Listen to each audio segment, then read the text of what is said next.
એણે એક બોટલ પડી હતી ને એમાં યુરિન કર્યું એને, અને બોટલમાં જે કરતો હતો તો પીને આવીને એને નીચે લઈ ગયો અને મેડમ પાસે લઈ ગયો અને મેડમને કે આ બાબુ આવું કરે છે એમ.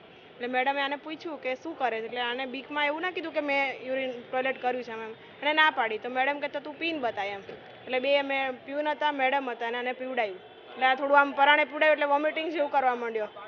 પછી એ કે બસ હવે એના ક્લાસ ટીચરને બોલાય, પછી કીધું કે હવે બોટલ ફેંકી દે બસ.